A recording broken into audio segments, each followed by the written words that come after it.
ರಾಮಕೃಷ್ಣ ಹತ್ರ ರಾಮಕೃಷ್ಣರು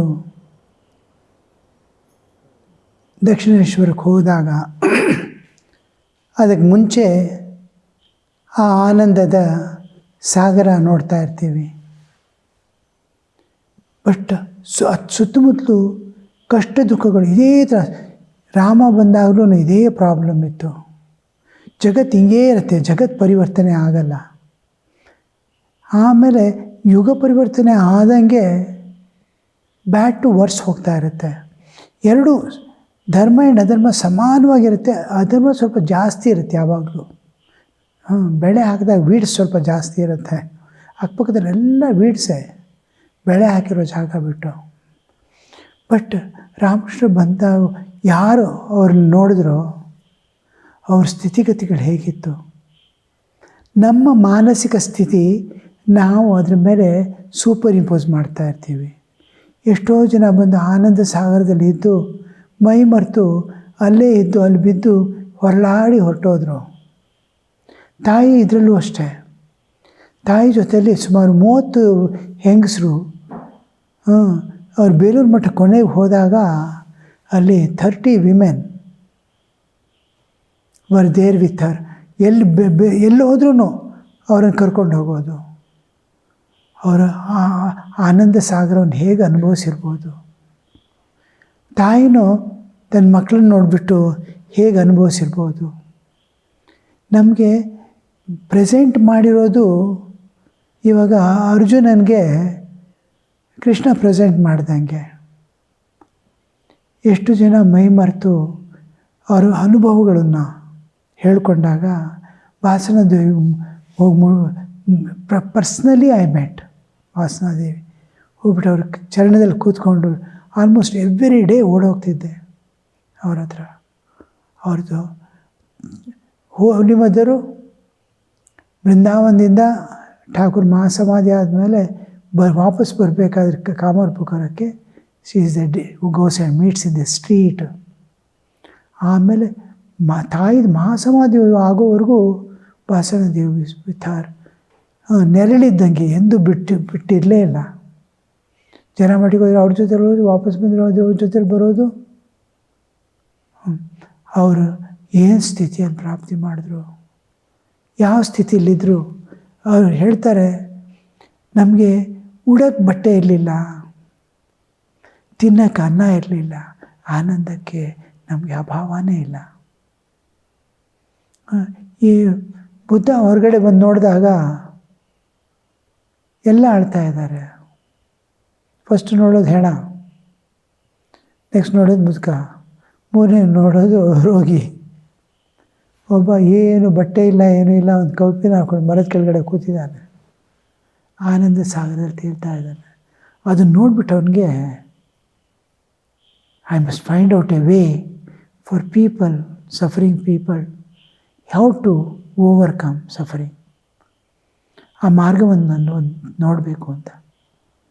ಇವಾಗ ತಾಯಿ ಜೀವನದಲ್ಲಿ ನೋಡಿದಾಗ ನಮಗೆ ಪರಿಸ್ಥಿತಿಗಳು ಹೇಳಿದವರೆಲ್ಲ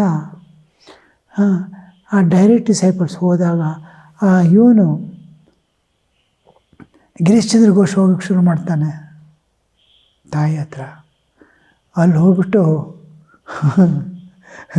ಆ ತಾಯಿ ನೋಡಿ ಅವನಿಗೆ ಹೇಳ್ಬಿಟ್ಟು ಎಕ್ಸ್ಟ್ರಸಿ ಕುಣಿತಾ ಹೊರಗಡೆ ಬರ್ತಾನೆ. ಆ ತಾಯಿಗೆ ನಮಸ್ಕಾರ ಮಾಡ್ಬಿಟ್ಟು, ತಾಯಿ ಯಾವಾಗಲೂ ಗೊಂಗಟ್ಟಿಲ್ಲ ಇರೋದು. ಈ ಮಕ್ಕಳೆಲ್ಲ ಇಂಟಿಮೇಟ್ ಮಕ್ಕಳೆಲ್ಲ ಬಂದಾಗ ಆ ಗೊಂಗಟ್ಟು ಹಿಂದೆ ಸರಿಸ್ಬಿಟ್ಟಿರ್ತಾರೆ. ಆ ಮುಖವನ್ನು ನೋಡಿ ಆ ಚರಣಕ್ಕೆ ಮುಟ್ಟಿದಾಗ ಈ ವಿಲ್ ಬಿ ಎಕ್ಸ್ಟಸಿ. ಅವನು ಕುಣಿದು ಹೊರಗಡೆ ಬಂದು ನಿಂತ್ಕೊಂಡು ರಾಮಕೃಷ್ಣ ಥರ ಕೈ ಎತ್ಬಿಟ್ಟು ಏನು ಹೇಳ್ತಾರೆ ಗೊತ್ತಾ, ರಾಮಕೃಷ್ಣ ನನಗೇನು ಮಾಡಿದ್ದಾರೆ ಅಂತ. ಈಸ್ ಪಾತೋಕಿ ತಾರೋನ್. Is considering himself to be ಪಾತಕಿ. ಪಾತಕಿ ಮೀನ್ಸ್ ಯಾವ ಥರ ಪಾಪ ಮಾಡಿದ್ರೆ ಅದಕ್ಕೆ ಪ್ರಾಯಶ್ಚಿತ್ತ ಇಲ್ವೋ, ಆ ಪಾಪಕ್ಕೆ ಆ ಪಾಪ ಮಾಡಿದ್ರೆ ಪಾತಕಿ ಅನ್ನೋದು. ಆತ ತಾಯಿ ಅಂದಂಗೆ ಪಾತಕಿ. ಐ ಹ್ಯಾವ್ ಬಿಕಮ್ ಏನು ಪರಿವರ್ತನೆ ಆಗ್ಬಿಡುತ್ತೆ ನೋಡಿ ಅವನಲ್ಲಿ. ನಾನು ಎಂಥ ಒಂದು ಸ್ಥಿತಿ ಪ್ರಾಪ್ತಿ ಮಾಡಿದ್ದೀನಿ. ಅದು ಕುಣಿದಾಡ್ತಾನೆ. ಇನ್ನೊರು ಬಂದುಬಿಟ್ಟು ತಾಯಿ ಕೈಯಲ್ಲಿ ಆ ಪ್ರಸಾದ ತಗೊಂಡು ಯಾರು ಕಪ್ಪೆ ತಿನ್ಬಿಡ್ತಾನಲ್ಲ ರಾಗಮಹಾಶಯ, ಪ್ರಸಾದ ತಿನ್ಬಿಟ್ಟು ತಲೆಗೆ ಎಲೆನೂ ತಿನ್ಬಿಡ್ತಾನೆ. ಅಮ್ಮ ಕೊಟ್ಟಿದ್ದು ಆನಂದ ಸಾಗರದಲ್ಲೆಲ್ಲ ಇದ್ದರು. ನಮ್ಗೆ ಗೊತ್ತಾಗಲ್ಲ ಯಾವ ಒಂದು ಸ್ಥಿತಿ ಇರುತ್ತೆ. ನಮ್ಮ ದುಃಖಗಳು ನಮಗೆ, ಆದರೆ ಅದನ್ನು ಮರೆಸಿ ಕತ್ಲೆ ಎಲ್ಲೆಲ್ಲೂ ಇದ್ರೂ ಆ ಪೂರ್ಣಚಂದ್ರ ಇದ್ದಂಗೆ, ಅದರದ್ದೇ ಒಂದು ಸೌಂದರ್ಯ, ಅದರದ್ದೇ ಒಂದು ಬ್ಯೂಟಿ. ಸೊ ಆನಂದಕ್ಕೆ ಅಭಾವ ಇರಲಿಲ್ಲ ಎಂದು. ಯಾರ್ಯಾರು ಬೇಕೋ ಅದನ್ನು ತೊಗೊಂಡು ಹೋದರು. ಸಮುದ್ರ ಇದೆ, ನದಿ ಇದೆ, ಯಾರಿಗೆ ಬೇಕೋ ಅದು ಅದ್ರ ಪಾಡಿಗೆ ಹರಿತಾ ಇದೆ.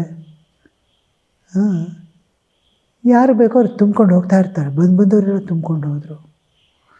ತಾಯಿ ಹೇಳ್ತಾರೆ, ರಾಮಕೃಷ್ಣನಿಗೆ 2ನೇ ಸತಿ ಮದುವೆ ಆದಮೇಲೆ 2ನೇ ಸತಿ ನಾನು ಮೀಟ್ ಮಾಡಿದೆ. ಆಗ ನನಗೆ 6 ವರ್ಷನೋ ಏನೋ. ಆವಾಗ ರಾಮಕೃಷ್ಣರ ಜೊತೆಯಲ್ಲಿ ಸ್ವಲ್ಪ ಸಮಯ ಕಳೆದಿದ್ದು. He kept a picture of ananda in my heart.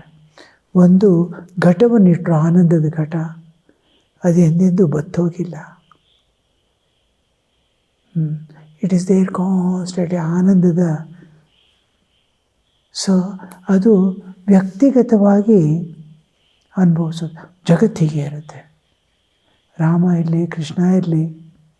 ಆಮೇಲೆ ರಾಮಕೃಷ್ಣಗೆ ಇದು ಕೇಳ್ತಾರೆ, ಇದ್ರ ಪರಿಸ್ಥಿತಿ ಯಾಕೆ ಅಂತ. ಜಟಿಲ ಕುಟಿಲ ಇಲ್ಲದೆ ಇದ್ದರೆ ಇದು story will not move, it's A part of the game ಅಂತ. ಸೊ ಅದೆಲ್ಲ ಇರುತ್ತೆ. ಬಟ್ ಜಸ್ಟ್ ಒಂದು ದೃಶ್ಯ ಎಲ್ಲಿಂದ ದೂರ ರಾಮಕೃಷ್ಣ ಶಾರದಾದೇವಿನೂ ಎಲ್ಲೋ ಇದ್ದಾರೆ, ನಮ್ಗೆ ಹತ್ರನೂ ಹೋಗೋಕ್ಕಾಗಿಲ್ಲ. ಅದಕ್ಕೆ ಇಂಟ್ರೆಸ್ಟೂ ಇಲ್ಲ ನನಗೆ. ಅದು ರಾಮಕೃಷ್ಣದ್ದು ಗೊತ್ತೂ ಇಲ್ಲ. ಎಲ್ಲೋ ರಸ್ತೆಯಲ್ಲಿ ಹೋಗ್ತಾ ಇದ್ದೀನಿ, ಅವ್ರ ಪಾಡಿಗೆ ಅವರು ಹೋಗ್ತಾ ಇದ್ದಾರೆ. ಅವ್ರ ದೃಷ್ಟಿ ನನ್ನ ಮೇಲೆ ಬಿತ್ತೋ ಗೊತ್ತಿಲ್ಲ, ನನ್ನ ದೃಷ್ಟಿ ಅಂತೂ ಅವ್ರ ಮೇಲೆ ಬಿತ್ತು. ಬಟ್ ಐ ವಾಸ್ ರಿಲೆಕ್ಟೆಂಟ್ ಟು ಆ ಥರದ್ದು ಒಂದು ಸುಮ್ಮನೆ ಹಂಗೆ ನೋಡ್ಬಿಟ್ಟು ಹೊರಟೋಗಿರ್ತಾರೆ. ಇಬ್ಬರು ಇಟ್ಕೊಂಡು ಹೋಗ್ತಾ ಇರೋದು ಆ ಕಡೆ ಈ ಕಡೆ.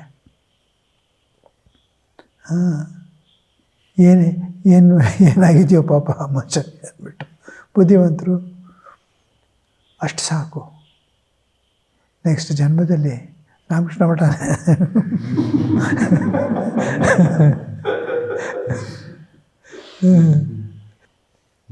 That is the power of their life. And ಅದಕ್ಕೆ ತೀರ್ಥ ಕ್ಷೇತ್ರಕ್ಕೆ ಹೋಗೋದು. ಇವಾಗ ನೋಡಿದ್ವಲ್ಲ ದೇರಾ ಬುಕ್, ಅದು ಸೊ ಹೌ ಇಟ್ ವಾಸ್ ಎನ್ಲೈಟ್ನಿಂಗ್. ನಮ್ಮ ಜೀವನ ಉದ್ಧಾರ ಮಾಡಿಬಿಡುತ್ತೆ. ಜಸ್ಟ್ ನೋಡಿ, ಪ್ರಭು ಮಹಾರಾಜ್ ಹೋದಾಗ ಹೋಲಿ ಮದರ್ ಹತ್ರ ದೀಕ್ಷೆಗೆ 3 ಜನ ಬ್ರಹ್ಮಚಾರಿನೂ ಏನೋ ಒಟ್ಟಿಗೆ ಹೋಗ್ತಾರೆ. ಎಲ್ಲಿಂದ ಬೇಲೂರುಮಠದಿಂದ ನಡ್ಕೊಂಡು ಹೋಗ್ಬೇಕು 80 ಕಿಲೋಮೀಟ್ರು. ಇವು 2 ದಿನವೇ 2 ರೆಸ್ಟ್ ತೊಗೋತಾರೆ ಅಂತ ಕಾಣುತ್ತೆ. ನಡೆದು usually walking speed about 20 kilometres per day. ನಾವು ಪರಿಕ್ರಮಗೆಲ್ಲ ಹೋದಾಗ ಅವ್ರು ನಡ್ಕೊಂಡು ಹೋಗಿದಾಗ ತಾಯಿ ಇವ್ರು ಬರ್ತಾರೆ ಅಂತ ಗೊತ್ತಿದ್ದು ಕಾಯ್ತಾ ಇದ್ದಾರೆ. ಆವಾಗ ಹೊರಗೆ ಬರೋದು, ನೋಡೋದು, ಹಿಡ್ಕಿ ನೋಡೋದು, ಶಬರಿ ನೋಡ್ದಂಗೆ ಈಗ ಬಂದ್ರ ಅಂತ. 3rd day when they reach, it will be evening almost. ಆಗ ಸೂರ್ಯಾಸ್ತ ಆಗ್ತಾ ಇದೆ. ಮಾತ್ರ ತಾಯಿ ಆಗಲೇ ನೀರು ಹೊರಗಡೆ ಇಟ್ಟು ಕಾಯ್ತಾ ಇದ್ದಾರೆ. ಹೋಗಿದ ತಕ್ಷಣ ಆ ಕಾಲು ತೊಳ್ಕೊಳ್ಳೋಕ್ಕೆಲ್ಲ ನೀರು ಎಲ್ಲ ಕೊಟ್ಟು ಅವ್ರಿಗೆ ಒಳಗಡೆ ಕರ್ಕೊಂಬಂದು ಆ ಪ್ರಭು ಮಹಾರಾಜ್ ಹೇಳ್ತಾರೆ, ನಮ್ಗೆ ತಿಂಡಿ ಕೊಟ್ಟರು. ನಾವು ನೋಡ್ತಾ ಇದ್ದರೆ ನಾನು ಎಲ್ಲಿದ್ದೀನಿ, ಎಲ್ಲಿ ಬಂದಿದ್ದೀನಿ ಅಂತಲೇ ಗೊತ್ತಾಗ್ತಾ ಇರಲಿಲ್ಲ. ತಾಯಿ ಹತ್ರ ಹೋಗಿದ ತಕ್ಷಣ we used to lose our personality. ಸಂಪೂರ್ಣವಾಗಿ ನನ್ನ ಅಸ್ತಿತ್ವ ಕಳ್ಕೊಂಡ್ಬಿಡ್ತಿದ್ದೆ. ಹೆಲ್ಪ್ಲೆಸ್. ಅವರೇ ಬ್ಯಾಗ್ ಹಾಕಬೇಕು, ಅವರೇ ಎತ್ಕೋಬೇಕು ಅನ್ನೋಂಗೆ ಕಂಪ್ಲೀಟ್ಲಿ ಡೈಲೇಟ್ ಆಗಿಬಿಡೋದು ಅಮ್ಮ.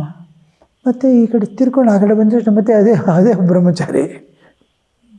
ತಾಯಿ ಹತ್ರ ಹೋಗಿದ ತಕ್ಷಣ ಆ is to dissolve, that ego is to dissolve.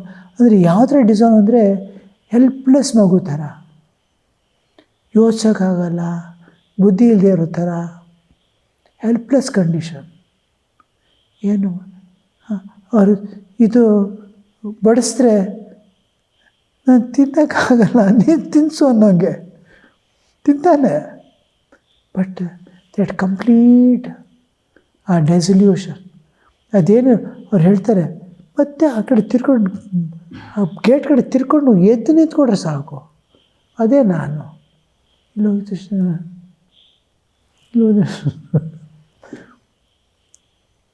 ಅದೇನೊಂದು ಈ ಅಸ್ತಿತ್ವ ಇರ್ಬೋದು. What that magnetic personality would have been there. Just presence to dissolve your ego. ಅದೆಲ್ಲ ಕೇಳಿದಾಗ ಆ ಭಾಸನಾದೇವಿ ಆ ಥರದ್ದು ಯಾರೇ ನೋಡಿದವ್ರದ್ದು ಡೈರೆಕ್ಟಾಗಿ ಮಾತಾಡ್ಬಿಟ್ಟು ಕೇಳಬೇಕು.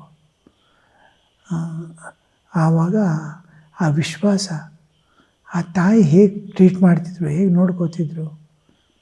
ಅವ್ರು ಹೇಳ್ತಾರೆ, ಕಾಮರು ಪೂಗರು ಬಂದಮೇಲೆ ನನ್ನ ಹತ್ರ ಏನೂ ಇಲ್ಲ, ಹರಿದಿದ್ದ ಬಟ್ಟೆನ ನೆಲದ ಮೇಲೆ ಹಾಕ್ಕೊಂಡು ಅದ್ರ ಮೇಲೆ ಮಲಗೋದು, ಆಮೇಲೆ ಹೊತ್ಕೊಳ್ಳೋಕ್ಕಿಲ್ಲದೆ ಇರೋದ್ರಿಂದ ಬೆನ್ನು ಕೊಟ್ಬಿಟ್ಟು ಮಲ್ಕೊಳ್ಳೋದು ವಾರಂತಿಗೆ. ಆ ಥರ ದಿನಗಳು ಕಳೆದ್ವಿ. ಬಟ್ ಆನಂದಕ್ಕೆ ಅಭಾವವಿರಲಿಲ್ಲ. ತಾಯಿನೇ. ಆ ತಾಯಿ ಯಾವ ತಾಯಿ ಅಂದರೆ the mother of our souls. ಈ ಶರೀರಕ್ಕೆ ಜನ್ಮ ಕೊಟ್ಟವ್ರು ಇದ್ದಾರೆ ಯಾರೋ, ಬಟ್ ಆಧ್ಯಾತ್ಮಿಕ ಜಾಗೃತಿ ಆದಮೇಲೆ ದೇಹಭಾವ ಹೋಗ್ಬಿಟ್ಟು ಜೀವಭಾವ ಬಂದಾಗ ನನ್ನ ತಂದೆ ತಾಯಿ ಯಾರು, ನನ್ನ ತಂದೆ ಜೀವಕ್ಕೆ ಯಾರು ಜನ್ಮ ಕೊಟ್ಟರು. ಈ ಶರೀರಕ್ಕೆ ಅಮ್ಮ ಇದ್ದರು, ಒಂದೊಂದು ಜನ್ಮದಲ್ಲಿ ಒಂದೊಂದು ಅಮ್ಮ ಒಂದೊಂದು ಅಪ್ಪ. ಬಟ್ ಈ ಹೋಗ್ತಾ ಇರೋ ಜೀವಾತ್ಮನಿಗೆ ಯಾರು ಜನ್ಮ ಕೊಟ್ಟರು. ನಾನು ಮನೆ ಬಿಟ್ಟು ಬಂದಾಗ ಮಠಕ್ಕೆ ಸೇರಿದ ಮೇಲೆ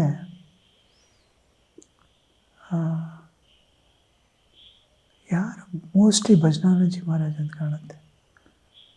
ಹಿ told, you have reached your eternal mother, you are nothing more to worry. ನಿನ್ನ ಶಾಶ್ವತ ತಾಯಿಗೆ ಚರಣದಲ್ಲಿ ಬಂದಿದೆಯಾ, ಈಗೇನು. ತಂದೆ ತಾಯಿ ಮಗ ಅಪ್ಪ ಇವರೆಲ್ಲ ಒಂದು ಜನ್ಮದ ಸಂಬಂಧ. ಅದು ಎಚ್ಚರ ಇರಬೇಕಾದ್ರೆ ಮಾತ್ರ, ಅರ್ಧ ಜೀವನ ಮಾತ್ರ.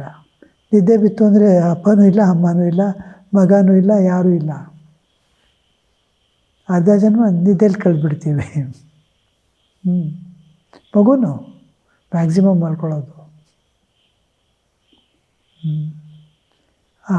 ಎಚ್ಚರ ಇರೋ ಕೆಲವು ಗಂಟೆ ಮಾತ್ರ ತಂದೆ ತಾಯಿ ಮಗ, ಅದೆಲ್ಲ ಎಲ್ಲ ನಾಟಕದ ಗೊಂಬೆ. ಆಮೇಲೆ ಮಲ್ಕೋತಂದ್ರೆ ಯಾರೂ ಇಲ್ಲ. ಎಚ್ಚರ ಆಯಿತು ಅಂದರೆ ಮತ್ತೆ ಕಾಣ್ತಾರೆ ಸ್ವಲ್ಪ ಹೊತ್ತು, ಸತ್ತ ಮೇಲಂತೂ ಇಲ್ಲವೇ ಇಲ್ಲ. ಅಲ್ಲಿ ಯಾರು ಇನ್ನೊಬ್ಬರ ಅಪ್ಪ ಮಗು ವೇಟ್ ಮಾಡ್ತಾ ಇದ್ದಾರೆ. ಸೊ ಅದನ್ನೆಲ್ಲ ಅರ್ಥ ಮಾಡಿಕೊಂಡ್ರೆ ಶಾಶ್ವತವಾದ ತಾಯಿ ಮೀಟ್ ಮಾಡಿದಾಗ ಜನ್ಮ ಜನ್ಮಾಂತರದ ಎಲ್ಲಿಂದ ಆ ಜೀವ ಬಂತು, ಎಲ್ಲಿಗೆ ಹೋಗ್ತಾ ಇದೆ, ಅವ್ರು ಮಾತ್ರ ವಾಪಸ್ ಕರ್ಕೊಂಡು ಬಿಡ್ಬೋದು. ಅದನ್ನು ಮೀಟ್ ಮಾಡಿದಾಗ ಅದು ಹೇಳೋಕ್ಕೆ ಆಗಲ್ಲ ಏನದು ಅಂತ. We have reached the eternal life at the feet of the eternal mother. ಓಂ ಶಾಂತಿ ಶಾಂತಿ ಶಾಂತಿ. ಹರಿ ಓಂ ತತ್ಸತ್. ಶ್ರೀರಾಮಕೃಷ್ಣಾರ್ಪಣಮಸ್ತು.